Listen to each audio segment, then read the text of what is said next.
Xenedra. This is Fern Halls.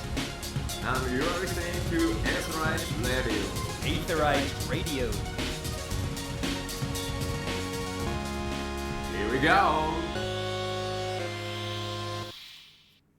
Hello. It's us. We did it, theoretically. Podcast done. Nailed it. Podcast Great. done. We'll see you all next week. Hello, for reals, and welcome to Aetheryte Radio. This is Gamerscape's Final Fantasy XIV podcast. I am Xenedra. Today I have joining me my best friend Charles and my best friend Rook, and also the lovely Victoria, who is the author of the cookbook. And new best friend?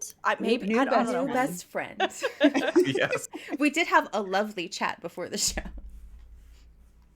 All and right. your row of plushies in the back, I think perfectly aligns just all the tastes that we share in common as far as gaming goes. Namazu, very good in particular, given the narrator of the book. So Yep. Johan needs his representation on my shelf. Yes. That's adorable. I didn't I'm even sorry. think of Yes, that. yes. Yes. yes. All right, so we are going to talk about the cookbook today, clearly. But before we do that, we have a smidge of news, just a little news. We went over it last week, but, you know, it's still relevant. So I'm just going to briefly go over it again. Guys, Valentine's Day is happening right now, the 8th through the 21st. So make sure you don't run out of time on that. 21st, still a couple, there's a week. You're good. But it's there, so don't forget. And the prizes are the post-Moogle Barding, which is real cute, and the Valentine's Mobile, which is that little furnishing thing you see hanging from everywhere all the time that we've never gotten before, but it's pretty neat, especially if you're really into decorating. The Welcome to Naoki's Room VOD from FanFest featuring actor Ryunosuke Kamiki is going to be taken down. Boo-hoo. As well as the full FanFest archive on YouTube. We don't know why. It's a mystery to everyone. But if you haven't seen it yet and you want to, go check that out before it's gone for who knows how long, possibly forever. And the letter from the producer, 68, is on the horizon. Yes. Woo! Yes, very exciting. That will be Friday, February 18th at 6 p.m. PT, which means you know that we will be covering it the next day. Yep. 1 week. Yep. The little title they've given to it is Newfound Futures, which is they're going to talk about the next 10 years of Final Fantasy XIV. For those of you who've been around, you know that they did this years ago. And at that time, Yoshi P said, I think we'll probably do this for about 10 years and maybe stop. He was wrong. We're getting 10 more. They're also going to do an Endwalker Q&A. So if you have any questions that you would like answered, go to the official forums and you can submit them there. That's it. That's the news. It's so exciting to hear about the next 10 years. Mm-hmm. I know. And this is going to be a big letter from the producer. I know a lot of people, sometimes you might just catch up on the notes afterwards, or you might, listen to the podcast or other summaries of it. But this might actually be a really fun one to try to stay up for, depending on what they talk about, because of course we don't all know yet. But it does seem like they really want to reassure fans about the ongoing direction in this new chapter in Final Fantasy XIV. So we may get some really good stuff. It looks like it's at a decent time for the NA audience, too. I don't know if they've addressed whether or not there's going to be a translation, but in the big ones recently, especially, they've actually been putting in that effort to give us a translation during. Yes. At least for a portion, yeah. It does make it twice as long, but probably worth it, I think. So worth it. Worth it. Yeah. All right. That's the news. So it is time to have our talk with Victoria Rosenthal, the author of the cookbook. So you've probably been asked this question 5,000 billion times, but how did you get started with cooking? Cooking. Okay, we're gonna roll back many years now at this point, probably. When I was young, my mom did a lot of cooking and stuff, and I was always like influenced by that. But it definitely was when I moved out on my own and I was getting sick of buying all like the pre-made freezer stuff or ordering a bunch of food out. And it was definitely when I moved down to Houston that I was like, oh, I really should be cooking and trying to figure stuff out. So I started like testing things, and I had my friends back home in Chicago going, hey, what are you cooking? Can you share some of this? Because I like the pictures. And I was like, okay, yeah, sure. So a year before I started my blog, I actually started like a random food thing where I was like, here's recipes. I got bored. Like right away, I was like, okay, that's it. I'm done. Like, this isn't fun. A year later, I was like, you know what? I want to try it again, but I really should attach my like second love of video games to this. And now my blog will be 10 this year. And I've been doing, yeah. So it's been It's 10 as old as years. Final of just, like, Fantasy. It exactly lines up. That's amazing. yeah, it lines up because I did start it when Guild Wars 2 came out. That's actually the big game that started my like my journey through food and kind of like figuring out recipes. Because when I saw their cooking system, I was like, oh, look at how much detail there is. They're telling me I need these these little ingredients to kind of make these items. I was like, I'm in. I was so excited to see that. I literally emailed Victoria because I was browsing through your blog, and it's so hard to find any recipes for Guild Wars 2. I mean, Final Fantasy XIV, we have seen more of it, and now with the cookbook too, so many more people can get that. But I was so impressed, the sheer range of games that you have done food for, but to also see Guild Wars 2 in there, which is one of my other favorites. I was so excited. I was going to say, nobody on this podcast likes Guild Wars 2 at all, so it just wouldn't get any traction here. Oh yeah, no, yeah, definitely. No, especially with an expansion coming out. Yeah. Oh yeah, Mm-hmm. None of us were there to stream the beginning of the expansion either. Like, none of us did that. Oh my gosh, that's amazing though. And did I hear correctly? Did you say that you're originally from Chicago? Yes, I am. I'm a Chicagoan. Gosh, we are going to be best friends. Perfect. Great. That's so awesome. That's amazing. I mean, you are right in that I think many of us can absolutely understand that feeling, especially those of us who are also gamers and maybe we don't always make the time for cooking that we should, that eventually you get to the point where you've made so much frozen food that you're going, there has to be something more than this. There has to be like I loved food, and it was just like, I'm not doing it justice. Let me start like exploring different things, and it ends up saving me a lot more money than ordering out every day. Yep. Now it takes effort and patience, but once you start doing that, you're like, oh, okay, this is getting better and better. Yeah. I was gonna say when I went to college, I fell victim to the same, like, I'll just buy this and I'll just get this other thing, and I actually went completely broke doing that. So Right. I'm glad that other people are smarter than me on that front, and it leads to this. What were you gonna say, Rook? Oh, I was just going to ask if you remembered one of the first dishes that you'd ever tried to make, like something that you liked so much that you were like, I really want to try and cook this. I mean, the most basic dish, and my husband still always asks for it, is just like getting good pasta and like a good like tomato sauce and putting cheese and like some vegetables with it. Like the most basic of things.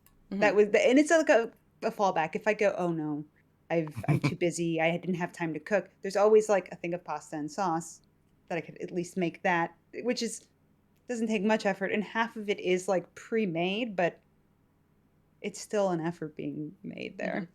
Yeah. Aldianaux, do you cook much? Silence. Absolute silence. I was like, all the rest of us have talked a little bit about cooking. Aldianaux, do you have... No, I mean, I do cook. I'm the one in the household that cooks the most, but I just work is so busy that usually I don't. I am that person. I am stuck in that loop right now.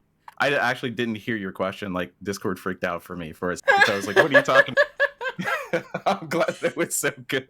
It was good. You were just completely deadpan because you hadn't even heard the question. I shouldn't have said anything now. I should have just rolled with it. But Go ahead. No, go. No, I was just going to say, it's something that I've been trying to get into. A lot of people with the pandemic, right? This is something that we got to touch on as well. A lot of people are getting into it. It's the perfect time for night spread, Yeah. This is one of the things, Aldianaux, Rook, and I had the opportunity to meet each other last year, and one of the many things that we talked about was cooking, now that I think about it.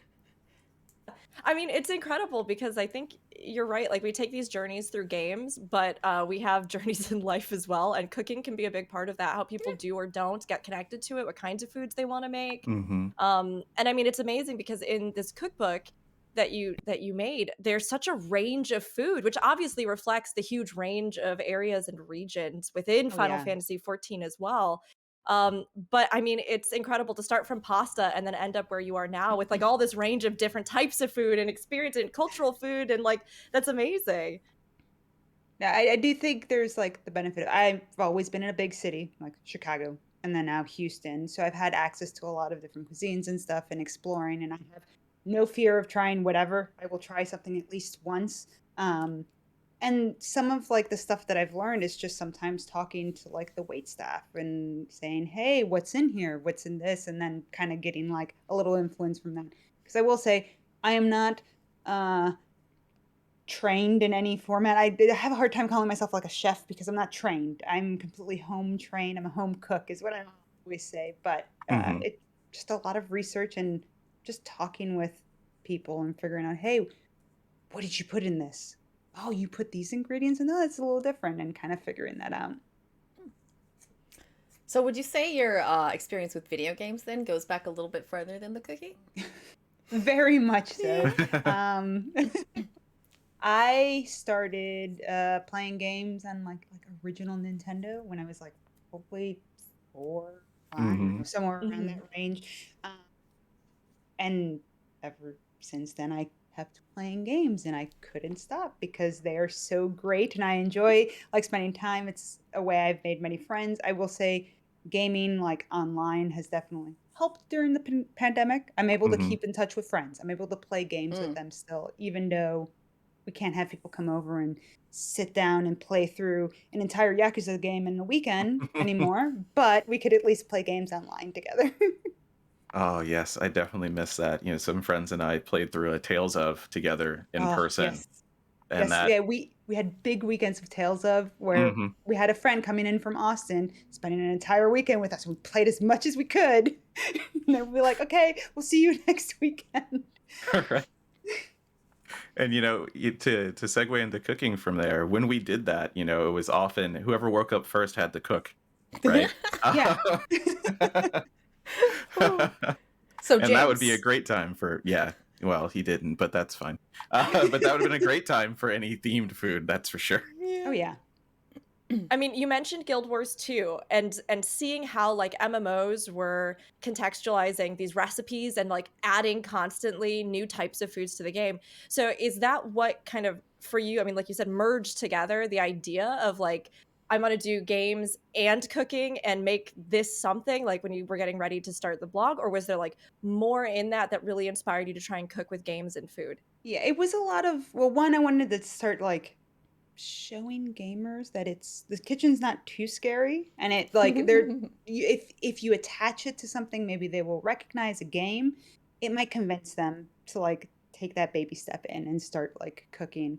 I mean, there are, besides video games, I've seen a lot of other blogs nowadays that are like movies and TV shows. So like getting people to cook with interest is definitely extremely helpful.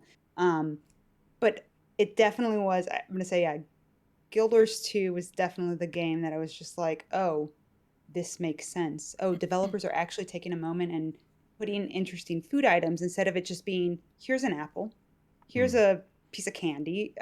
We're actually going in depth and putting a bunch of stuff. And I think at that point, was the World of Warcraft cookbook out at that point? I feel like that one's been around for a very long time. But I mean, I saw that, yeah, some other people were doing it, but they're not covering the games that I liked. So I was like, okay, I'm going to just jump in and start doing this. That's a common thread that we hear from content creators because we try and get a lot of people on and just kind of talk through that process because anybody could do it. And we'd love to hear what inspired people. But yeah, there's a lot of people who just go, and I just jumped in. I saw that there was a place for my voice and I hopped right in. Yeah. You just gotta, it's always starting. That's the hardest part. And I'm shocked if I think 10 years ago, me wouldn't think that I would have had books come out of this. Like I'm always like surprised. I'm like, this little hobby turned into like a full-time job. What was the first book of yours that came out? Which one was the first? It was the Fallout cookbook that originally came out. I think it came out in 2018 now. Mm-hmm. And since then I've had Fallout, Destiny, Street Fighter, and then obviously Final Fantasy. I always told myself if I've gotten I told myself if I get X amount of books within a year, I could quit my full-time job. That happened conveniently last year. So. Yay, congratulations. Congratulations. Yeah. Thank you. I'm so happy that I'm able to do that, and I still don't believe it. Yeah. Right. Do you remember what it was like when that Fallout book first launched? Like how you felt and how, I mean... I was like, Fallout's... Well, when I got contacted for the project, I said, Fallout? Okay, I know there's food in the game. I've done recipes from Fallout on the blog at that point. But it was like, a whole book for okay, I'll figure this out. And then ran with it and had a lot of fun. Learned a lot from it. Because I know something that people generally don't know about these books. I was done with that book a year before it came out. And I had about a month and a half to work on it. So yeah. That's a bunch of hurry up and wait, huh? There was a lot. There's a lot of waiting. The Final Fantasy one was a very rushed job of 2 months, which usually they'll start like a year before. But I started working on the project in April of last year is when that all kicked up. And I was just like, oh, I need to do this game because I really, really enjoy this game. I'm going to find, like, at that point I was still working my full-time job, and I said, hey, I need to take like 2 months off because I can't do both my full-time job and this in that 2-month window. So they were nice enough and let me do it. And then eventually That's awesome. Yeah. I mean, how many how many workplaces are just like, sure, 2 months, you can have it. I was so appreciative that they did that. I was like, wait, you're gonna let me? Okay, thank you so much. I'll be back. And I did come back for about 3 weeks, and then a few other things popped up, and I'm like, I hate to do this to you, but I think for the betterment of y'all, I'm not coming back. I mean, the thing is, though, seeing how much love you put into everything from your blog to all of the details of this book, I mean, it's unbelievable. It was so funny. It wasn't even like I got my hands on the book and I was reading through the book, and then I started browsing your blog to see what you had like written about the process, and hearing everything that you did in this book, I couldn't believe that it was basically like a one person production, and with help from your husband, and with, I mean, obviously you're also working with the company, but you know, just seeing how much you put into that in a 2-month period is honestly staggering. So I'm not surprised other companies want to work with you. It's always wild. So I work with Insight. They're the publishing group. They do a lot of the dealing with the actual game companies. It depends on the project, the interaction that I actually get with any of the game companies. Most of it is hearing through the editor what they had in their meeting said, and I kind of run with it. But yeah, I think a lot of people think, oh, these books, they're done. Yeah, I'm sure there's a photography like studio that does it. And there's probably a recipe writer. That's probably the person whose name's on there. And I'm sure Yoshi P wrote every entry, because I've seen that. Like, he didn't write the headers. It's just like there's more than the Square team. Like, Square didn't make these recipes. They approved them, and they were okay with all the inclusion of what we added in there. But yeah, all the recipe, all the headers, they were approving it. All the photography is mine in there. So it's just like, there's a lot of work and a lot of like skills to learn. And there's not a lot of people that do that. So right. I hope more people one day maybe start pursuing this like interesting world of food photography for video games. But food photography is already just strange when you get into like marketing and how some pictures that you see are definitely not food. They're definitely just glue. Yeah. Can confirm everything in here is food. Everything I made in there, I did eat at some point. So. You took gorgeous pictures, honestly. Yeah. So when we did, because we had talked with you a little bit when we did our first podcast, just talking about the cookbook ourselves, and we each cooked something from it for that initial podcast before we had reached out to you, and you had said you'd want to do this podcast with us. And I was like, okay, I'm really nervous about making this because I'm not very good at making. I made your lemon waffles, and I had never made a lemon curd before.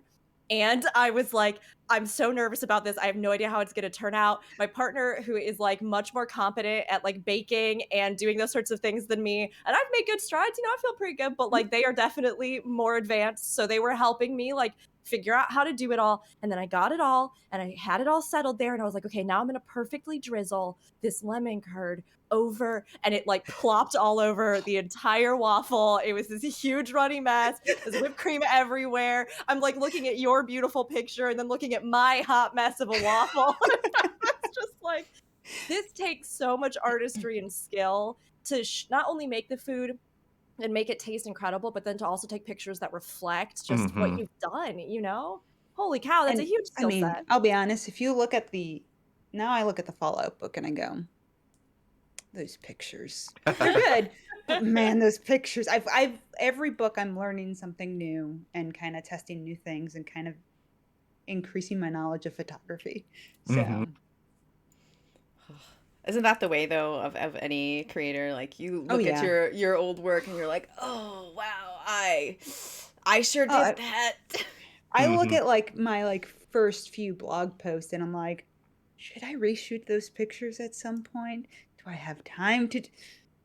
I'm gonna just leave those there to like sometimes remember. This is where you were 10 years ago. Yeah. Actually, I have some of my very first drawings, which are terrible. So that when people are like, oh, I wish I could draw. I wish I could learn how to draw. I'm like, here, look at this. You can. See how bad this is? With enough practice, you can do anything you want. Huh. You're just going to have to make a lot of waffles, which is fine.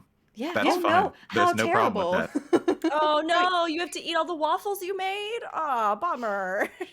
I can actually say, like, in the 14 book, for some reason, the honey muffins tripped me up. Like, that was a recipe I started doing, and I kept making. I did a first batch, and I'm like, why didn't you rise? Okay, whatever. They taste fine. Just, I can't take pictures of this. Make again. What is going on with it? Like, that recipe, like, kind of shocked me that was the one that tripped me up. But even I make mistakes, like, but it's still edible. Like, it's still good. I think I could count on one hand things that I've actually had to go, oh, I really messed this up. Nobody should eat this. No one should eat this. Cut to my entire first everything that I ever cooked. It was so bad. I took a bite of it. I made a pasta salad once. This is not even a joke. I made a pasta salad to take to a friend's picnic. And I took a bite of it and I was like, I think this is disgusting. And then I took it to the picnic and everybody's eating all the stuff that everybody else made. And I was like, maybe I'm just too in my head about this. It's a pasta salad. How could it go wrong? And everybody took a bite and they were all just like, this is disgusting. This is the worst thing I've ever eaten in my life. It's inedible. And they were like tossing little bits of it to the birds. The birds wouldn't even eat it. And I think that a lot of times people assume, right, that like you were saying, or like we've been kind of talking about, if you don't start off good at something, that it's not worth trying. And one of the things I loved is that actually, if any of you go to Victoria's blog and you look at some of the posts about the cookbook, there's even a blog post there specifically about like good beginners recipes to start with, like ways to work your way up, progging the croissant, the end game croissant, and it's one of those things where if we start thinking about anything in our lives as a learning process, as a trial and error process, and we allow ourselves the room to have fun with that, and that's what I think is so great about your cookbook, right? And about combining games and cooking. It's about having fun with it and getting engaged with it in a way so that, like, even if anybody tries any of these recipes and you feel daunted by something or it doesn't turn out, it's amazing how much you take away, and then you can try it again and it'll be better, Yeah, no, I get a lot of messages from people saying, oh, I don't cook often, but I made this. And I'm like, yeah, no, great. I get messages from parents saying, my son or daughter decided to they wanted to make this recipe and they made it in the kitchen. I would have never expected my kid to make something like this. Thank you for like getting them in the kitchen. I'm like, And that was your goal too, right? that's my what you goal. I wanted. want people who aren't comfortable in the kitchen to get in there. Give it a shot. That's so wholesome. My heart feels good. You know, you were talking about progression, and we talked about it a little bit before the show, but this is not just, you know, something that you research. You love 14, of course, by the stuffed animals. So yeah, how was that process, you know, of a game that I'm assuming by the time that they asked you, you were pretty far into? Yes. Yeah. So I will say, like, I played during 2.2 at first, Mhm. and then kind of got to the end, was doing like the Savage content, younger me, Mhm. doing some of the Savage content, and then a bunch of friends and I just stopped playing. Yeah. Like it was Coil turn 7. That was the end of Final Fantasy for a bit. So we stopped, like both my husband and I.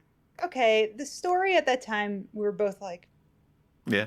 and then we took a long break. I think it was around the time Shadowbringers was coming out. Friends were like, "You should really come back and play Final Fantasy again. Like the story's really, really good." Mhm. It's like, okay, well, we're kind of in between MMOs. Was kind of taking a break on Guild Wars 2 at that point. Was looking for something else. So we were like, okay, let's jump back in. And I played through Heaven's Ward, and I was like, holy my goodness, this is a different game. Like they did amazing work. And yeah, on my blog, I had like a few recipes that I was Mhm. like cooking and randomly choosing. And I was like, oh, this is really nice. And then when my editor came up to me and said, we somehow convinced Square that we want to do this and they want to do it. And I was like, are you kidding me? This is one that I really, really, really, really appreciate and want to do. So it was really nice to be like, yes, I've been playing this game for years, and to Yeah. be able to like contribute to it, like be able to like, I've contributed to like gaming content. Here it is. So, along those lines, what kind of process do you sort of go through with your editor when you're given a project? Like, do they normally sort of go out to the game companies themselves and come back to you like, hey, what do you think about this one? Or Yeah, so a lot of times, actually, I think with the Fallout one, it was very much so, hey, we've seen your stuff. Can you send us some samples of like, we'll let you know if you're interested. We'll let you know what game possibly. I was like, oh, they're the ones who did the World of Warcraft book. Oh, this is a serious email. They were like, oh, can you give us some like sample Fallout things? And I was like, sure. Here we go. I sent the samples, and they were like, okay, we would love to work with you. Now, here's kind of a rough idea of what they want of the game for the book. It's related to the game. Can you come up like with a recipe outline of it's 70 to 80 recipes. I was like, okay. I mean, the game has food, run with it. And then that gets sent, and then we get to play the game of, is the developer happy with that list? Is there anything missing? Fallout was like a quick one where it was like mostly okay. I guess the lead writer got their hands on it, and I was told I did Spuckies incorrectly. There's not supposed to be sliders. They have to be very specifically sandwiches. And it's like, okay. But that one was very much so, yeah, you got it. It's perfect. And always finding, one of the more difficult things with the project is finding the voice of the project. Fallout was extremely easy, where it was like, oh, we have a Vault Dweller and Vault Tech. Easy. I mean, they're easy voices to write off of. Final Fantasy was an interesting one. So we'll start at the beginning of that project when I was told, hey, we have this. Can you kind of start coming up with a recipe list? So came up with a list, kind of did a deep dive of like, okay, we want to cover all the areas. We want to make sure up into Shadowbringers at that point. I think when the book was written, it was 5.2, 5.3 region kind of roughly is where it was. Is like that's where it stops at. So any story beyond that or any food items beyond that, I did ask because Endwalker at that point was announced. It's like, do they want to give us anything? Should we touch anything? And they were like, no, don't worry about it. We don't want to touch Endwalker. And I was like, oh, thank goodness. So I'm not going to have any story spoiled before anything. And there's always that fear of like a game company being like, yes, please, here's all this stuff that's coming in the future around the time the book comes out. And I was like, okay, good. I sent the like recipe list, kind of like, did dive, made sure any like important recipes like coffee biscuits or the sandwich basket, anything that's like in the story, any of the major like Lev quest items that like people were commonly making, any foods that were considered meta food at that time, kind of like just looking at all that detail and making sure. And I had like, it was myself, my husband, and two other friends who like knew about the project, and they were helping me. They were running around Eorzea and like picking out all like the pictures of everything. Yeah. And like, this is a pub over here, or this is a location. We could call out items like that. And then once Square approved, they were mostly like, yeah, this recipe list is fine. That wasn't the part that like they were sticklers on. It was the voices. There was several like back and forths on what the voice was going to be. I originally pitched that it should have been Tataru, because she kind of has, she is connected to everyone. We don't have to touch any of the major characters. Besides her, she's kind of like a major character, and they're like, we don't want any major characters. Try again. And I was like, oh, okay. So I was like, well, I mean, could it just be a warrior of light in a sense that kind of doesn't? They're like, no, everybody's a warrior of light. I'm like, okay, fair. And they were like, what if you did like a Namazu or maybe a Moogle, like separately? They were like doing that. And my husband comes up to me, what if we did both? What if we did both a Namazu and a Moogle running around together and having their adventure? Because I think if we had to write just in a Moogle's voice the whole time, we would have gone crazy. That's fair. And we're just like, no, let's go with these two. And then we kind of developed them, and they were like, this works, this fits perfectly. And then obviously gathering what stories do we want to tell, what regions are each of the foods from, kind of like connecting all that. One of the nice things that Square did do, I don't know how like other companies do it, but I know at Square they had some QA members kind of double checking the lore and making sure that anything was correct. I was like, oh yeah, if you're going to have anyone test anything, a QA makes sense, because they know the game really well.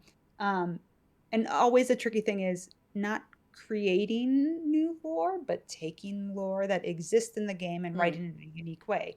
Like, I know a lot of people are now like, oh my god, the Warrior Light is always out with Emmerich, and I'm like, in my head, yes. In mine as well, yes. Are you kidding me? One dinner is not enough. Has anyone seen that man? No. No, exactly. For dinner. That's why I'm like, those little notes that people will notice, like everything exists in the game. There's little call outs there. And it's always making sure, okay, I'm not creating lore, that the devs don't have to spend a bunch of extra time and double checking us and just being like, would this make sense for this character? I think at one point, the hot chocolate got flagged. They were like, is this supposed to be Estinian? Does that make sense for Estinian's character? Would he do that? And I was like, I mean, yes.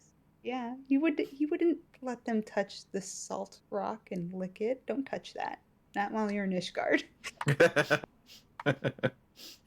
Goodness. Oh, I love it. I mean, honestly, it's funny because although I agree with you, I totally feel, yeah, like Tataru would have been a great choice for this context.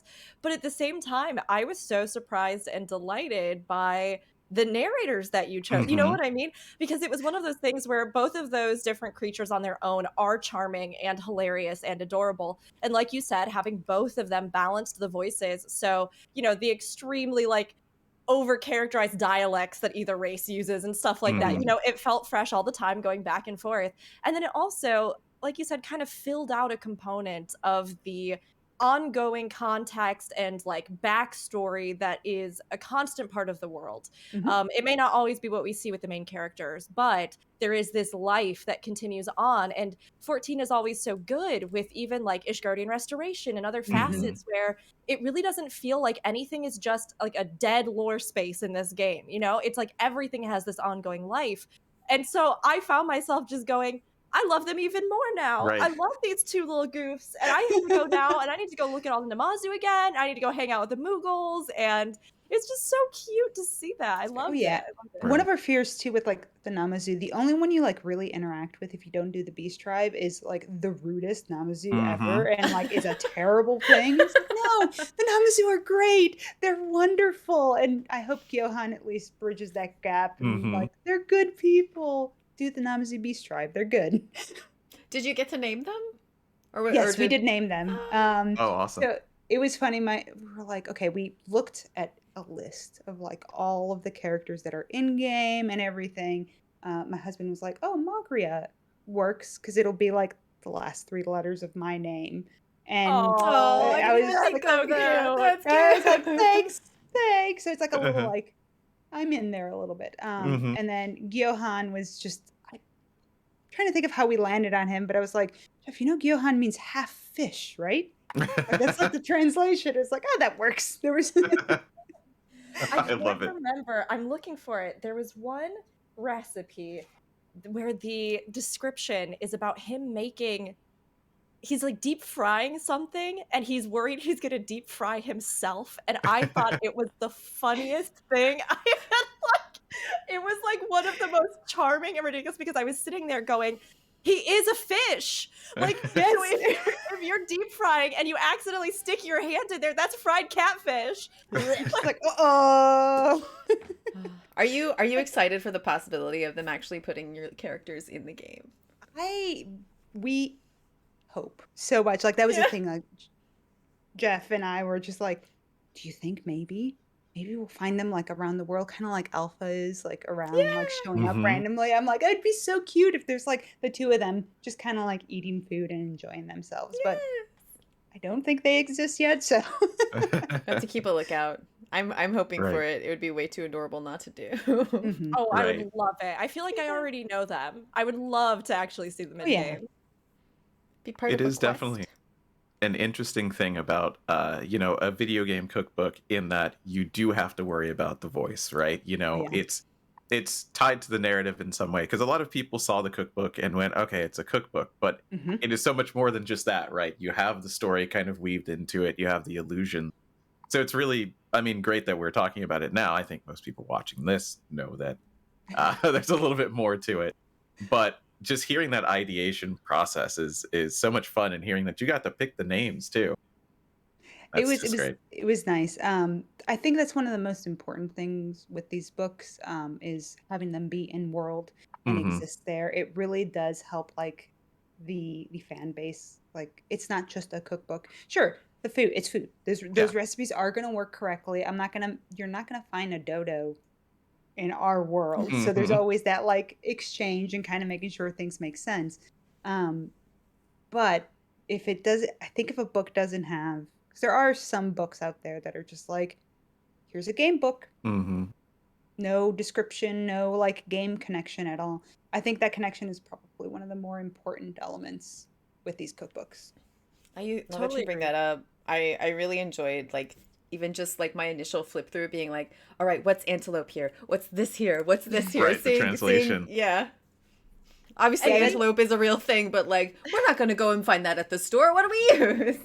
Right. Like, I could order that online, like at like some of the farms down here in Texas, because that just exists. But like, I have to keep in mind like the home cook, starter cook, and be like, I'm going to push you in some directions. Yes, I'm going to make you cook duck, but I'm not going to make you go find alligator. Or something like that. I loved, we even talked about this previously, I love the fact that there are some ingredients and there are some things in the cookbook that do feel unique and interesting. Unique in the sense that like, again, I agree with you in that a lot of the cookbooks I've seen for games, you can usually tell if the person writing them has a real investment or connection to the game in any way, shape, or form, or to gaming in any way, shape, or form, right? And so a lot of times with that, you'll see those recipes get distilled down to like the absolute basic, like, somebody could, not necessarily, but somebody could slap this in a microwave or just like pull what they have off their shelf. So to actually see that because you were doing this game that covers all these different regions and cultures and has all this inspiration it draws from, that you also put things in the ingredients lists that like, again, weren't hugely inaccessible, but like you said, kind of push people a little bit. I loved that. Like, I had talked about the fact that I'd never used a vanilla bean pod. Mhm. Like, which is very silly. It's not really Yeah. an impossible thing to get. But like given its price and stuff like that, I haven't always used it because I'll just substitute. And yet I had so much fun opening up this bean pot and like scraping it out. I was like, this is what Yep. it is normally. And I was like licking it. I was like, Yeah. that tastes bad. This is so strong. Why? Yeah. But it was amazing because it does make you connect with the ingredients in a way that like you don't always know about if you haven't cooked with them, if you haven't, figured out what that flavor is or how to use this thing or and I was so excited by that. I loved to see it in this book. Yeah, I had to, I didn't have to, but I made the X potion, so I had to find lavender, and I was like, it'll probably be easier to find already made lavender syrup. It was not. It was actually easier to just find the dried lavender. Yeah, and my house smelled wonderful for a while, and I didn't expect to really like the taste of lavender because I'm a little with floral things, but it was actually very good. Mm. No, I definitely push people, say, hey, you're going to expand your pantry. Not a lot of recipes might use this, but now you know what this ingredient tastes like. So now you can maybe go, oh, I could use this in this recipe instead, or I could use this in this. So I definitely try to push people. I know I've gotten complimented by some saying thank you because your recipes aren't all super, super easy. Some of them are going to definitely push me up there. There is a croissant recipe in this book. Yes. You are going to be pushed. But there's a lot of easy recipes too. I just want people to again, get out of their comfort zone and start I think we can all agree that particular croissant recipe is adorable in its theme. I just flip the page to the second recipe and I'm like, ultimate, what is that? What? And it's all set up in phases and everything. And I'm like, okay, the person who wrote this obviously plays the game or did some very solid research. No, yeah, my husband and I were sitting there and I was like, wait a minute, this kind of sections off into the savage. Yes, this is perfect. This is yes, people will love this. I did. I loved it. It was great. So good. Now, I don't know if you can talk about this, but you mentioned with this whole process, right, that they have you send a ton of recipes. They kind of look over things. Obviously, you whittle them down, you pick things out, and then you end up with what you get for the final book. But were there any recipes that you can tell us about that didn't make it into the final cut that you really wish would have? So I know one that constantly gets requested is I always screw up the name. Shakshuka? Shakshuka. No. Yes.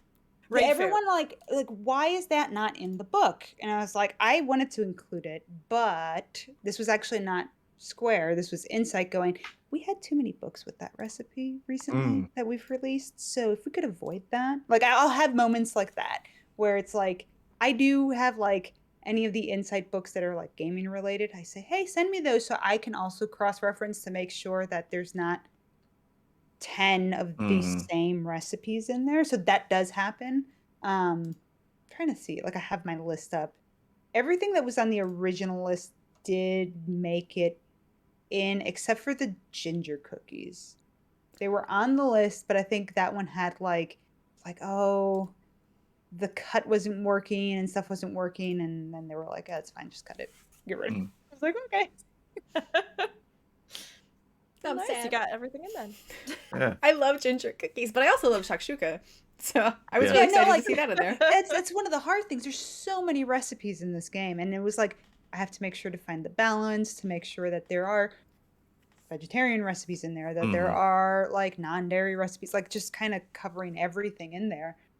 But when you look at the list of food in Final Fantasy, you're like, that's a lot of food.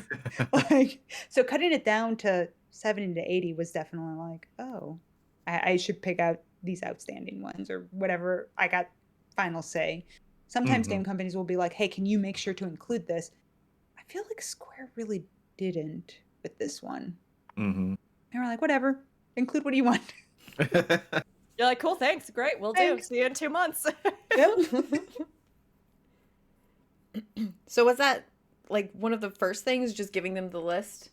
Yes, it's always, there's a lot of back and forth with, okay, this is how it's that and kind of the theming of the book. Do we want it to be in that standard appetizers? This book did that, or do we want it to have it be region based?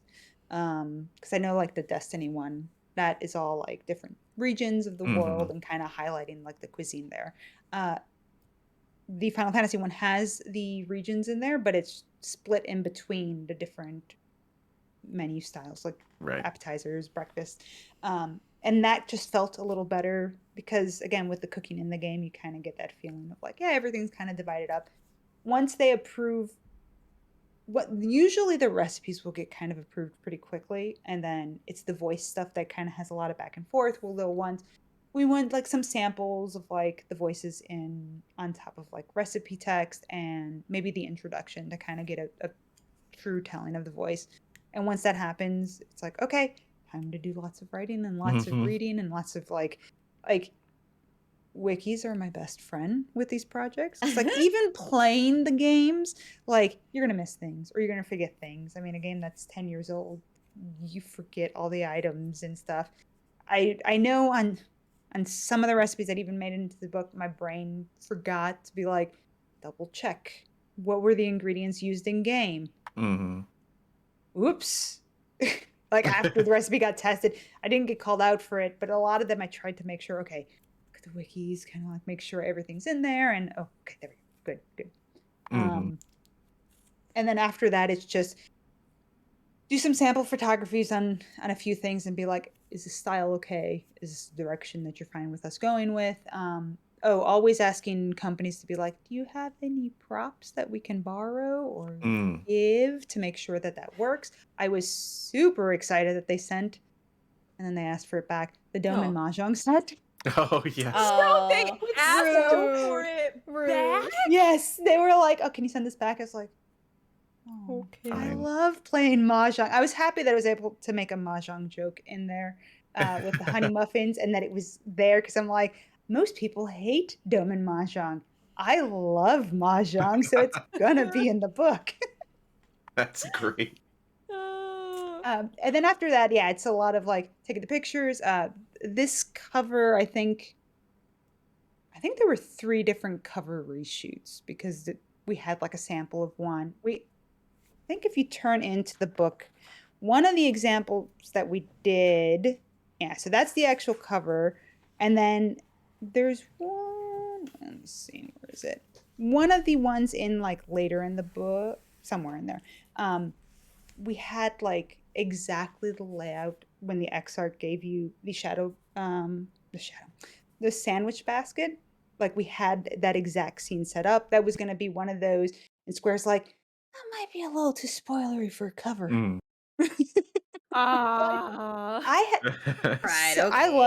I love the sandwich basket. It takes a lot of effort to like put that together for photos. I got sick of the sandwich basket after like the 4th time because it kept going into like random like cover reshoots. And then after that, it's actually funny because the ultimate, the Minstrel's Ballad croissants were not originally in the book. That came in after everything was kind of wrapped up. They were like, oh, did you know Yoshi P did a coffee biscuit recipe and it's different? And I was like, oh, do we want to include it? Do we want to like have a second recipe in there? And that's actually where the Minstrel's Ballad idea came in because it was like, oh, the minstrel, it's Yoshi P's recipe. This makes sense in the story. So that's the original intent. They were like, actually, Square Japan said, no, we can't use Yoshida's recipe. And I was like, oh, but I'm like, this is a really good idea. We need to keep this. So my editor and I were like, which recipe can we have like an ultimate version of? And that's where the croissants came out. So that was like an afterthought with this project. But it was a good one. Very good one. Yeah. Very good one.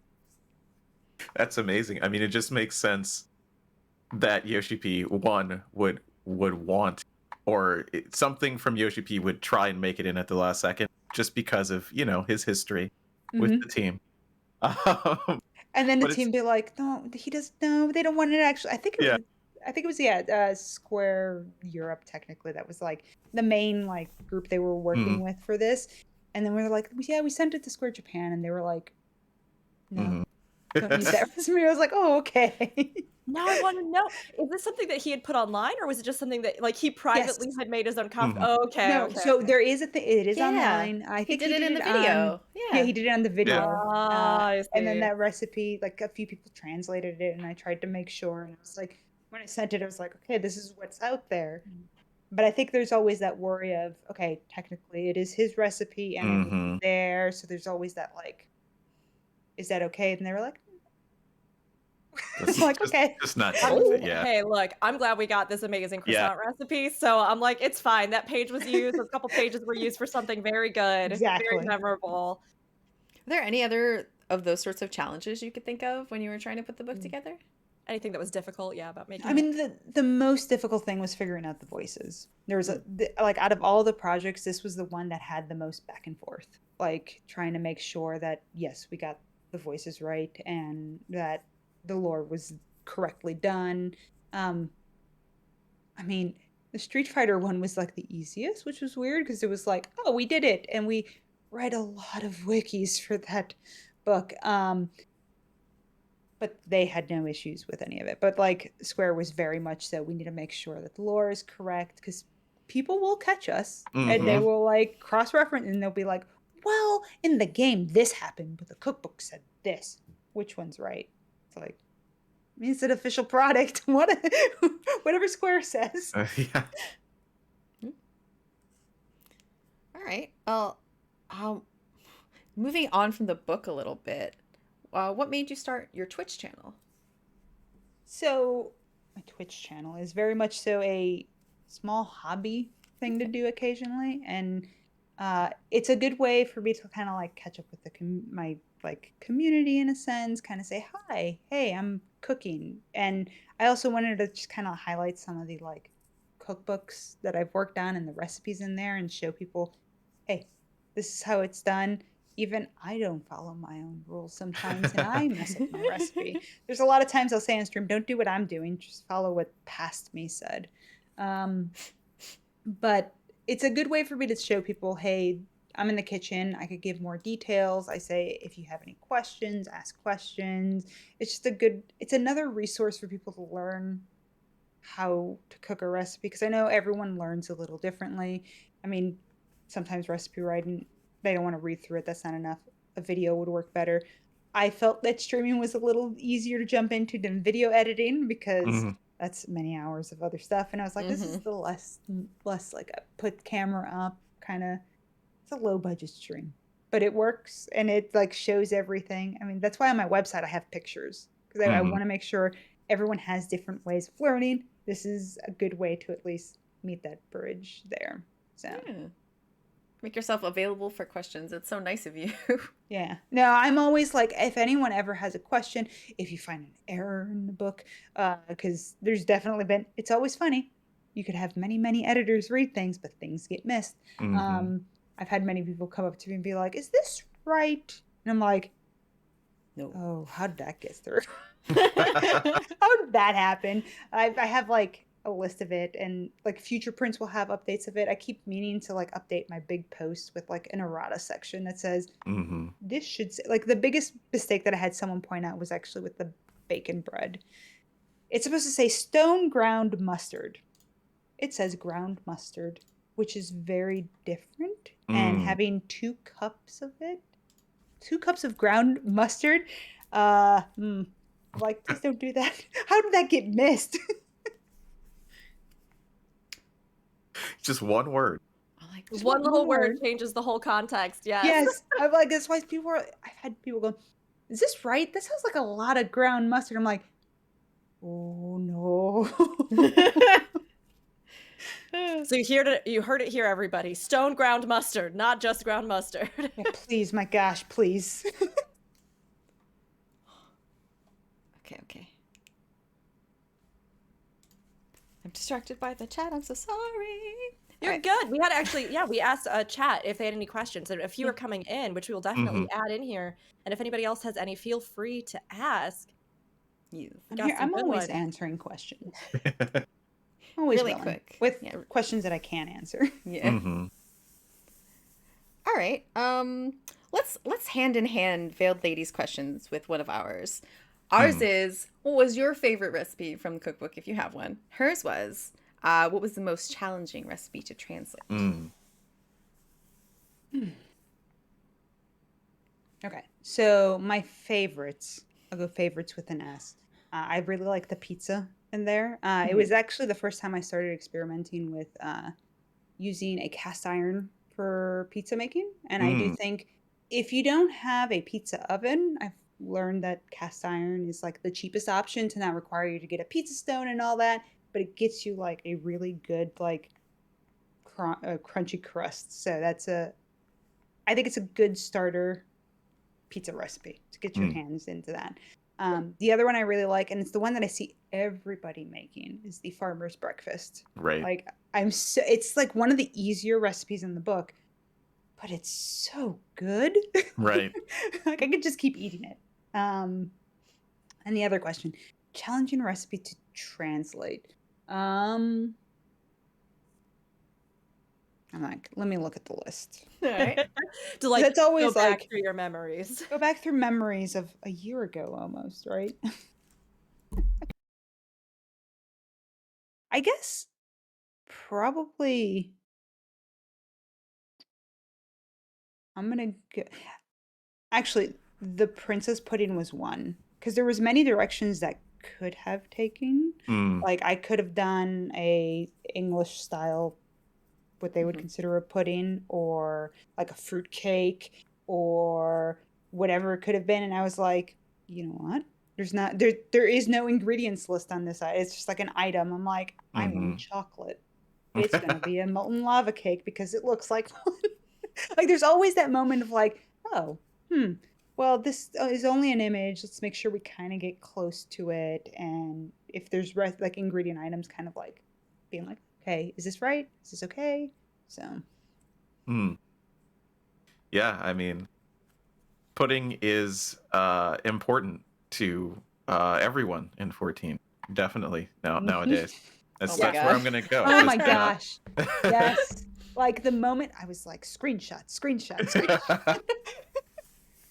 I mean, New you must, favorite character. Yes. you must have like if they asked you to do a second book, are there already things from Endwalker that Oh you're my like, gosh, this so one, this many. one, this one? Oh my gosh, like cheeseburgers, please. Can we talk about cheeseburger tech? I was like, can I please have one? But yes, Yes. no, I definitely like anytime, like this is true at any game. I've trained my friends and my husband and myself well. If a food is mentioned, you take a screenshot and you send it to Vicky. Amazing. That's awesome. All right, let's get in here with Joam's questions. What's the weirdest thing you keep in your kitchen because you need it surprisingly more than you thought you would? Oh. A tape measure? That's not, is that weird? I feel like a tape measure's not weird. Yeah, it's definitely not. Because, okay, if we're going to go with the ultimate croissants, you need to be exact with your measurements and you got to make sure your dough is rolled out to a certain degree. And there's always a tape measure in the drawer right like my center island. Like, time to measure this. I think of like a normal like kitchen wouldn't have that, but I definitely do have a tape measure in the kitchen. It's good to know. It's good to know. I'm going to have to get a tape measure for our kitchen now so I can work on it better and do better with my baking. I actually have 2 different types of tape measures on my desk at all times. The kind where you like pull it out and you press the button and it sucks it back in, and then like the soft one. Oh yeah. You never know when you're going to need to measure something. Exactly. Wherever you are. So it sort of came up in chat. Archon loaf is not in this book, but if there were to Absolutely not. no. Yeah. I actually You don't I want go this through bread? No, okay. So that is something that I have considered toying with, like for a blog post, just to have fun with it and be like, most people probably won't make this. But for a cookbook, I was very much so like, we can't have, like, I don't want to have a joke recipe eat up one of the slots that I know most people aren't going to eat. And we made it from a lore standpoint make sense. Magria likes the Warrior of Light a lot. The Warrior of Light hates Archon loaf. We don't like it. We don't like, at least mine does. she's not gonna put a recipe that the Warrior of Light hates. Like, that's not, like, she doesn't allow it. Oof. I was totally on board with it. I know a lot of people were like, what do you mean no Archon loaf? I'm like, did you read what they said Really? the ingredients were?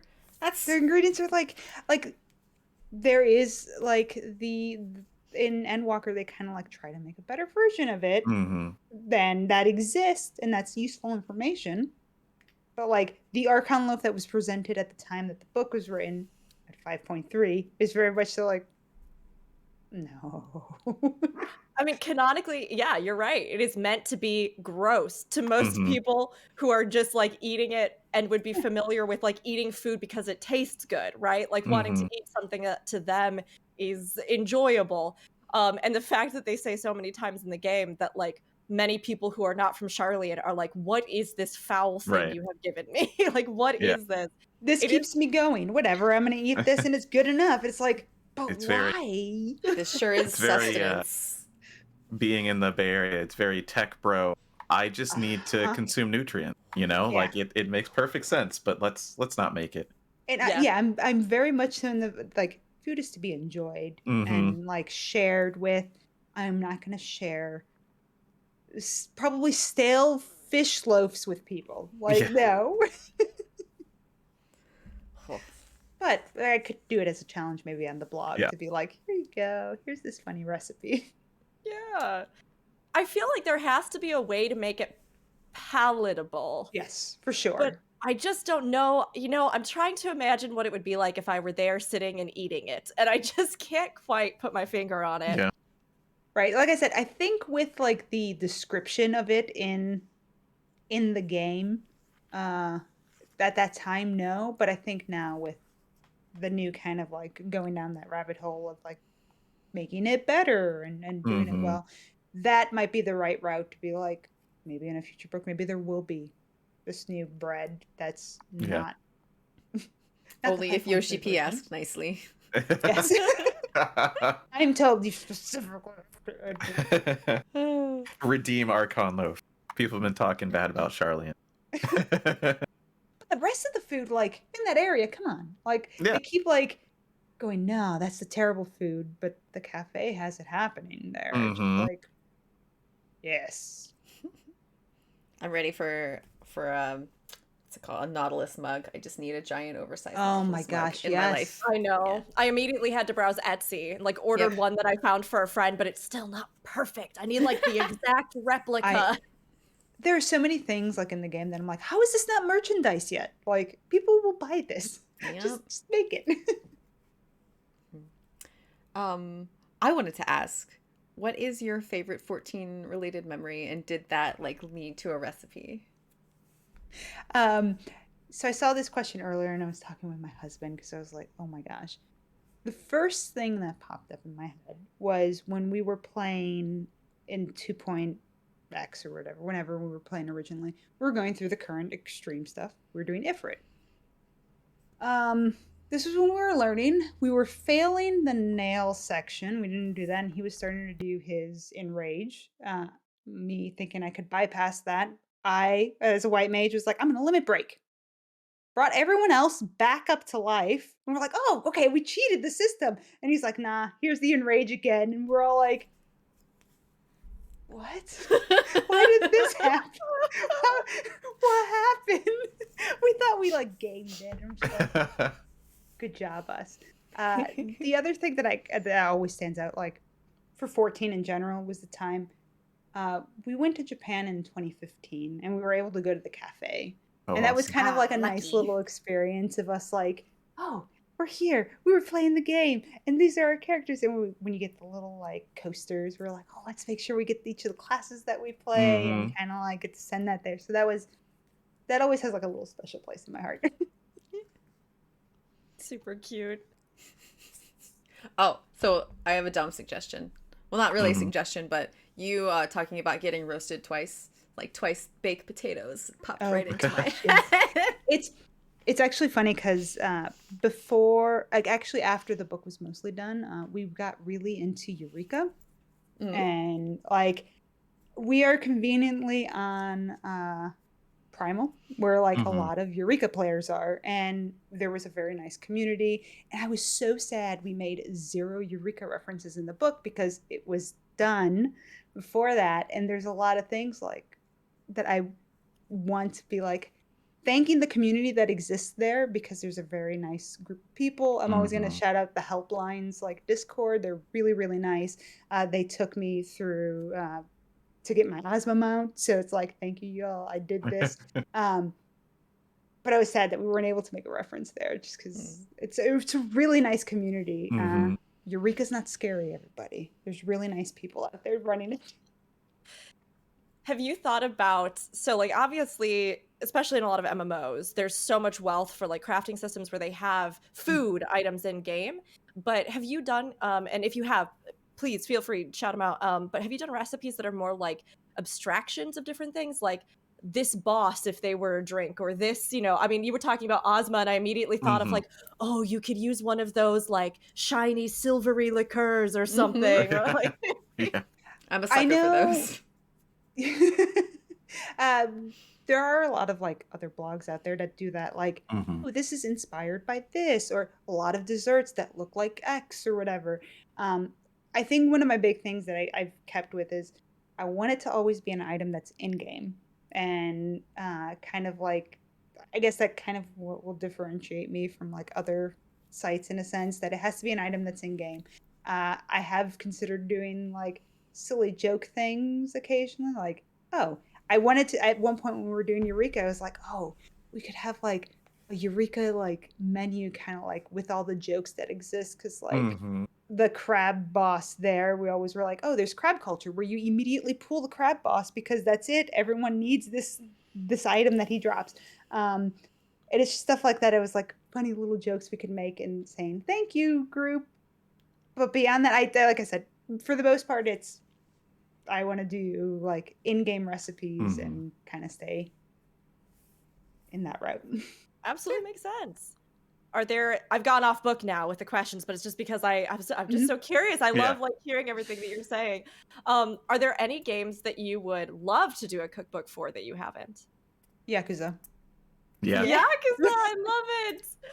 It's like my easy answer. I keep going. Sega, if you ever want to talk to me, please. I love that series so much. Like, if there is a series that rules above all for me, it's that one for sure. Awesome. I mean, that would be a fun cookbook. It would be there's a lot of food Mhm. in the games. There's a lot. I've done several recipes on my site from the series. Mhm. I really adore it, and more people should play them. You I have just to have played- some joke ones in that one. You do, Oh, though. yeah. Mhm. I just played my first Yakuza game with my partner, and I was like, why have we not been playing these games forever? It's like, this is the funniest, best, most wonderful, like at times so dramatic, but like Mhm. you literally have no idea what you're going to be doing in this game. Like, you are a grown gang member, but we've spent how many hours customizing a tiny toy car to beat children at a racetrack? Like, it was so, I would love to see your Yakuza cookbook, because I'm definitely sold now.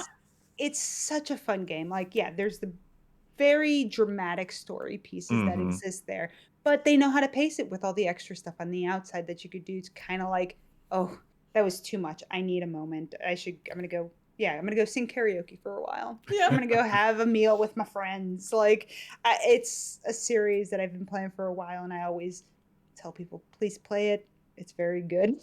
Mhm. The title is misleading. Yeah. Oh gosh, and especially when the games came out originally, they were advertised as Grand Theft Auto, but in Japan, Yes. and that is such a disservice to the series.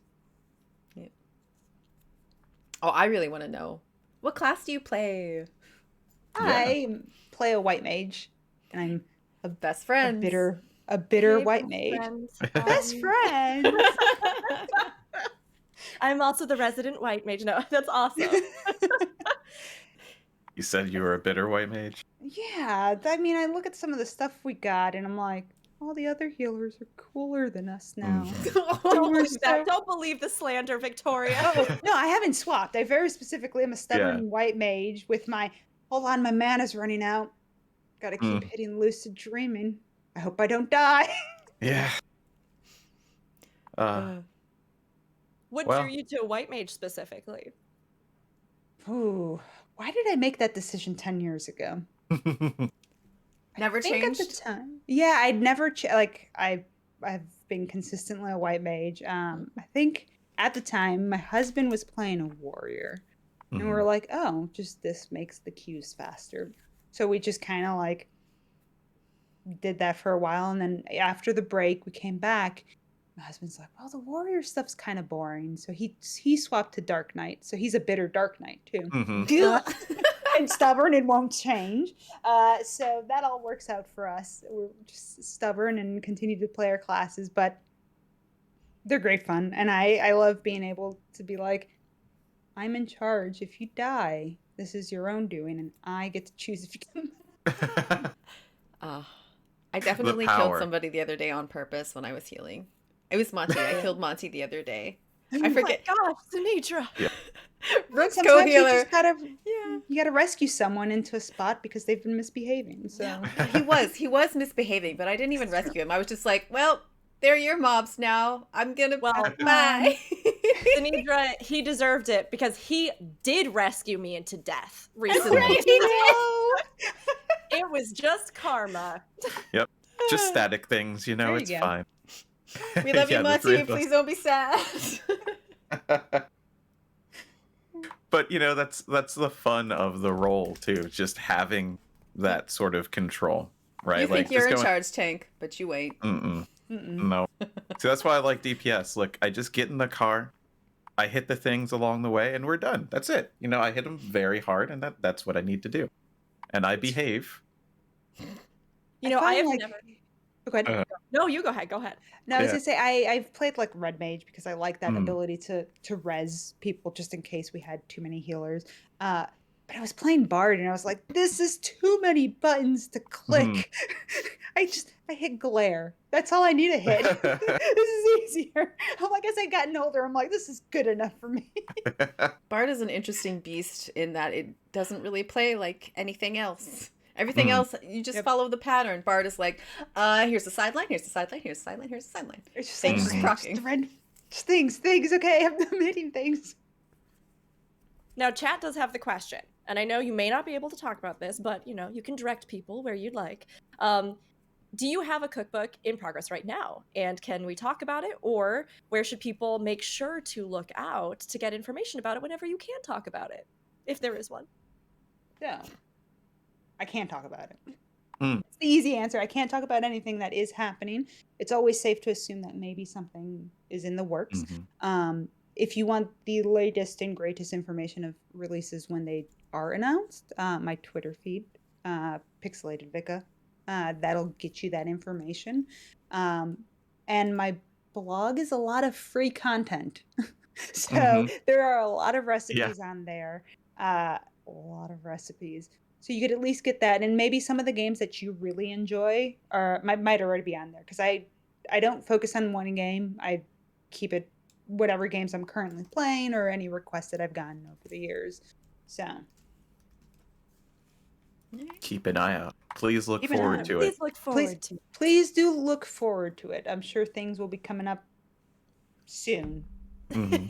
Sometime. Wink, wink, wink, wink, wink, wink, wink, wink. All right. Do you guys have any other burning questions? Have any other burning questions, chat? Do you have any questions for us? Rook, what class do you play in Guild Wars 2? Ooh, I started out as a guardian. But now I play a little bit of everything. I've been trying to decide if I want to get a herald so that the story context feels so right, so good going into End of Dragons. How about you? I was mostly Reaper on my the Necromancer because my husband plays a druid, so we never die. That was always a nice little. Yeah, it's just like we're not dying anywhere. I've started playing my Firebrand again. I'm not sure what I'm gonna. I'm not sure what I'm gonna jump into for the expansion yet, but we'll see. I mean, I'm just Yeah. saying, Guild Wars 2 cookbook. Ugh. So great. Actually, it's so funny because there's a lot of recipes on my website.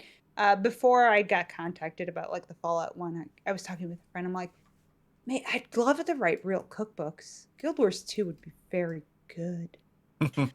I'm just gonna have to like conveniently start dropping some of your recipes in the Guild Wars 2 partner Discord. Like, Yeah. Be like, oh, where did these come from? Oh, that just this is fell out. weird. I don't know. Oh. Accident. Did you guys see that Final Fantasy cookbook? So weird, such an incredible product. If only there was one for Guild Wars 2. It's so great. Hint, hint. So we did have another question in chat for you. Was it easier to make recipes for sweets or savories?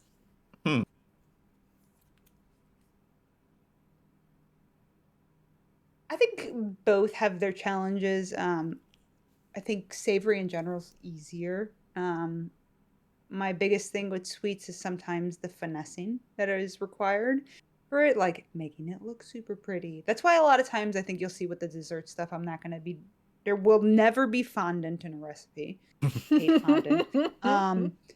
But I want to keep them like on the easier side. You're not going to have to be working with like crazy sugar art or anything like that.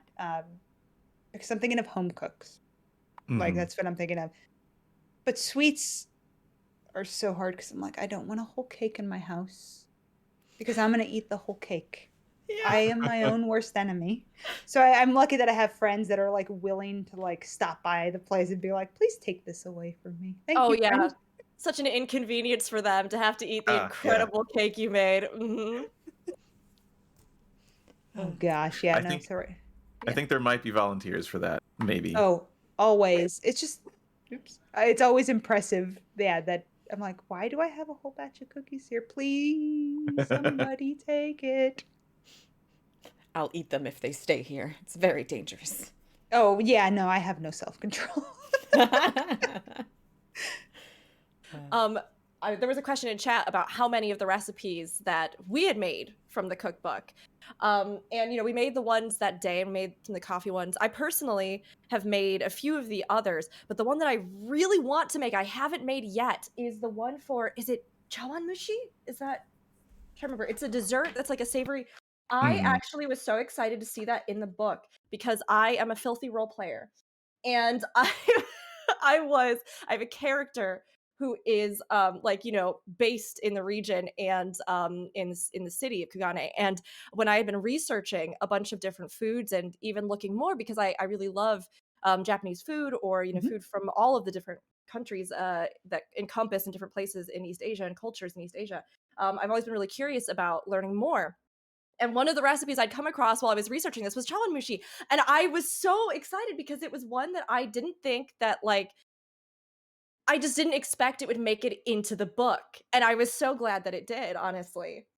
Yeah, it's definitely like, I want people to push themselves out of their comfort zone and do things. And something like chawanmushi in there is definitely something I think most people will not have had. And including that, just like, yes, there's many, many cultures in the world. And the Final Fantasy does an amazing job of like covering all the foods of the world in a sense and putting them in the game. And I appreciate that so much. But yeah, I think most people are going to be like, I don't even know what this is. And they'll read it and kind of understand it and then go, oh, maybe I should try it. Or maybe it convinces them when they're at a restaurant and at a Japanese restaurant and they see it. They're like, oh, wait, that's that thing. Maybe I should try it now. And then they could go ahead and try it at home. Like that's always my thing, pushing people out of their comfort zones. Yeah, and in a game that has such an international audience, there may be many people who are really familiar, but then when you're talking about, like you were saying, like the Western audience here, it's very unlikely that many people have encountered it. So I'm excited for my people to get to try, and through your cookbook, which I think you did so brilliantly, get to experience some different foods and dip their toes into trying more stuff and cooking more things. I think I made the X potion like I mentioned, and I made oh my gosh, brain fart. The dango. The brain fart. Yes. I made the brain fart recipe, Yeah. No, I made dango because I love dango. So when I saw the recipe was in there, I was like, this one might be on the easier side, but I don't care because I love dango and I'm so happy that I have a recipe in a book now for that. Yeah. I really wanted to make the au gratin potatoes because I love those. Cheese and potatoes, what better food is that? I mean, seriously. Yeah, like seeing the like different spin that was on it, I was like, ooh, that's going to be interesting and new and different. But I also want to make this one, which I'm probably going to butcher, banjo. It's like it's page 99, banjo. Yeah. It's like a looks like a My brain is savory like pancakey type thing. Oh, bonseo. Okay. I think that's how you put it. I've had a few people like in chat. I am so excited because Houston has a really large Vietnamese community, and I was like, Vietnamese food is like super underrated and not like something that a lot of people have. And actually, I had a member of my community request that I make bonseo for the first time in my on stream, and I was like, oh, I've never had this. And now I order it whenever I see it on the menu. And it looks really good. It's super good. It's super tasty. And I don't think the ingredients are too difficult to get your hands on. It's just like an implementation that people wouldn't think of. It's I've never had it delicious. myself, but reading through the ingredient list, I was like, okay, all those things in combination sound like they could be quite tasty. So that's my next goal. That's the one I want to try. Looks good. Yay. Drooling a little. Yeah. I was not appearing in that episode because work was insane back then, but I do have a few that I want to try. Honestly, I want to try the Minstrel's Ballad. I have cooked before, and I used to cook a lot, even this week, I think 30% of the days, but I want to take that step and just completely mess up and completely be wrong and just do it again. My biggest tips with that recipe in particular is take your time. If your butter starts getting warm, put it back in the fridge. Right. That recipe is a very much so don't rush situation. It takes 2 or 3 days, but it's I find it very relaxing, kind of doing that and having I'll typically do 2 batches. So then I have a dough that I'm working with, put that in the fridge while it's resting for an hour, work on another dough. That's just me because I'm I want 12 croissants in my life.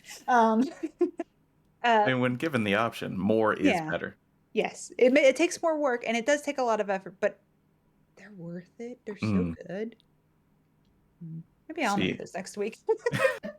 And since I play a summoner, it's not like I have anything to do with my rotation, so I can pay attention to the mechanics. Yeah, you're so used to books too. Yeah, exactly. Veiled in chat has asked would anybody say, oh, go ahead. No, all I was going to say is that they should absolutely put a skin in the book, in the game that is the cookbook for summoners. Oh, that'd be funny. Yes. That'd be the one that I use, for sure. Excellent. Veiled asked, would anybody say the book is beginner friendly? And I think so. Each of the recipes tells you what level you can sort of expect to be working at. Some of them say easy. I believe dango was easy.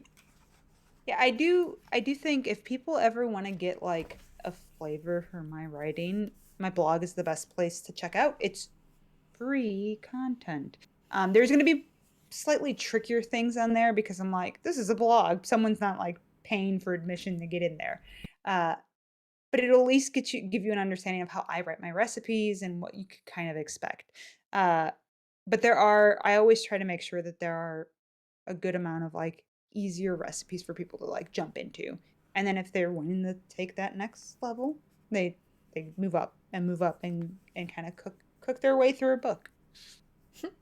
You had mentioned on your blog a couple of the recipes that you thought were good beginner points for people to jump in. Yes.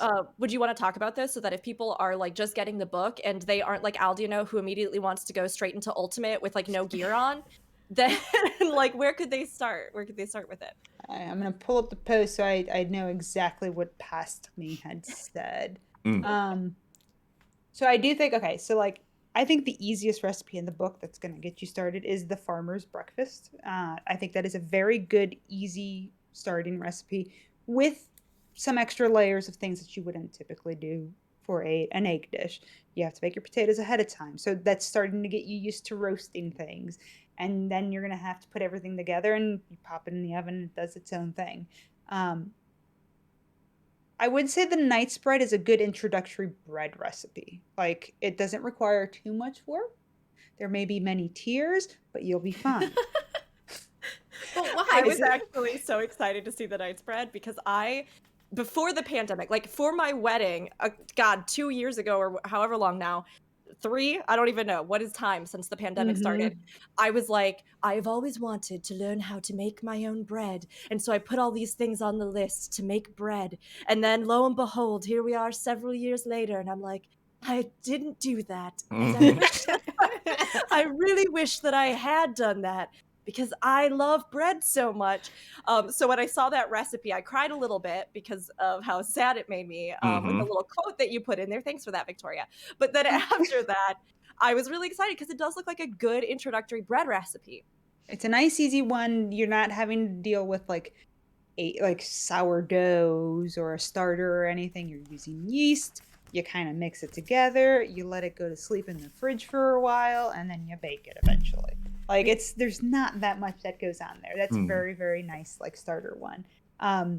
For, I think, either of the pasta dishes that are in there, the creamy salmon pasta does require, like, the hardest part of it is probably getting, like, the gailon, getting those ingredients that you need. But you could easily make replacements. And if anyone ever is, like, feeling really uncomfortable, like, oh, I don't know if I could use this as a replacement, message me on Twitter. I'm more than willing to answer questions for people, give suggestions. I'm always there. That's just me. I also do think that the ratatouille is that's a chop a bunch of vegetables, so you're gonna increase your like cutting skills, and then you just let it roast. You let it do its thing, and the oven does the work. And then for desserts, like, as everyone likes to go to desserts first. That's like, that's the first thing people think of for cooking. I think the coffee biscuits are a good starter. Like, they're really nice and simple. They have really nice story beats. So, they fit. Yeah. Oh, and the question I always get for the book, we do call out beet sugar a lot. That was to match the game. That is one thing that I had a lot of people.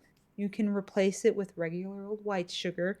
Your white sugar might be already beet sugar. I know here in Texas I could get white sugar that's sugar cane, but we call it the beet sugar to match the game a little more.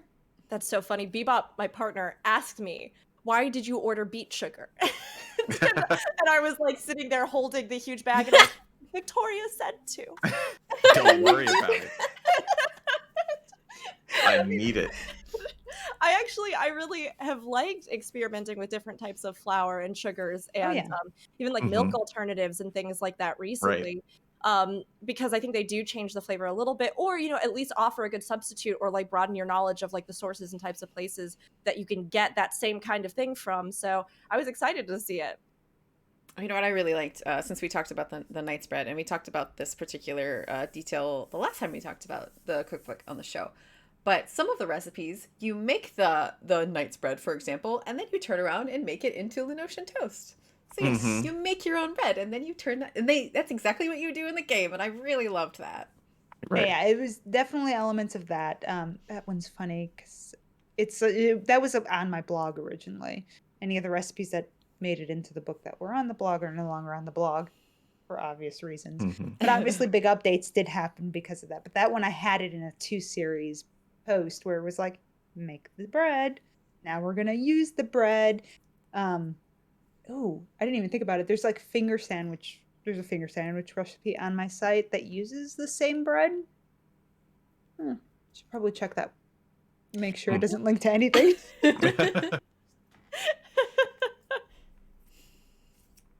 All right.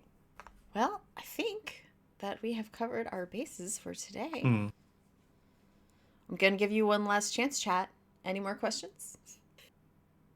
Final questions for the chat. And it is important to note, because Victoria, you brought this up several times, and I'm sure we'll talk about it before you leave as you do your outro, but if anybody, for whatever reason, right, like maybe you can't afford the cookbook right now, or you can't, right, that blog is a wealth. Pixelated Vika, like Pixelated Provisions, if you're like on Twitter or you're looking for the blog, there are a ton of recipes there that are free and accessible and likely feature many of the games that you love. so that like if you aren't able to maybe get that cookbook right now, or you know aren't going to get it until later, you can still be cooking stuff by Victoria. You So be please practicing. or go get the cookbook if you haven't yet and you're just hearing about it for the first time, you know? Yeah, no, I've been doing this almost 10 years. There's at least 300 plus recipes on that website. So there's a lot of content and it's all free. I'm going to keep it free that way too. Mm-hmm. It's a good word, free. All right. Free. Let us go to the thing. If you want, you can contact me at Twitter at Xenedra_A. My Twitch is Strawberry Bop. And my YouTube and also Twitch is plus the word one, the number, shot the word, +1 shot. It's a D&D podcast that I run with a bunch of friends, and also Aldianaux here. Aldianaux, what you got? Yeah, only Twitter. I don't do social media a lot. I'm still working on the OnlyFans. One day we'll figure out what I'm going to put on there. This is a joke. Every time we have a guest, I say that, and I'm just wondering, like, I wonder if they know that I'm joking. Yeah, it's a trope. Don't worry about it. Maybe there'll be one day, which is ranting about Summoner. Who knows? But yeah, Twitter at Aldianaux. How about you, Rook? Oh, yes. Everybody, you can find me at Rookery online, ROOKURI. Only place that it's different is Twitter, where it's Rookery_. I was formerly Bird of Chess, but I am a variety MMO content creator for both Final Fantasy XIV, Guild Wars 2. I just love MMOs, and I love talking about them, as well as getting to talk on podcasts like this with amazing guests like Victoria Rosenthal. Thank you so much again for talking with us. Would you like to let everybody know anything you think is important coming up, or where they can find you online? Well, you can find me on Twitter and Twitch at Pixelated Vika. I do have a YouTube mentions there at Pixelated Provisions. I haven't updated that in a while. One day. But the main big beefy part of everything that you can find is my website, my blog, pixelatedprovisions.com, where I try to every week put a new recipe up from many different video games. Amazing. Go ahead. Oh, I was going to say, if anybody hasn't picked up the Ultimate Final Fantasy XIV online cookbook, you can also get this Amazon, GameStop, a ton of other vendors, places, probably even local places too. Always support local bookshops if you can. Yes, please, your local bookshops. Yes. And there are 2 different covers, which Victoria is showing off, 2 different editions of it, so that if you really, really like a little Paisa cooking friend, you can have that as well anytime you doesn't love a Paisa cooking friend. I have both, but I'm not allowed to move them. One of them's in the kitchen, the other one's on display, so. Well. Yeah. All right. You know how it goes. Yeah. Thank you again so much for joining us and hanging out with us and dealing with our silly questions. No, thank you for having me. I really enjoyed my time here. Yes. You were a joy. Yes. Yes. Okay. And we will be back next week with the live letter. That's what we're doing next week. Mm-hmm. All right. We'll see you guys then. Goodbye. Goodbye, everybody. Bye.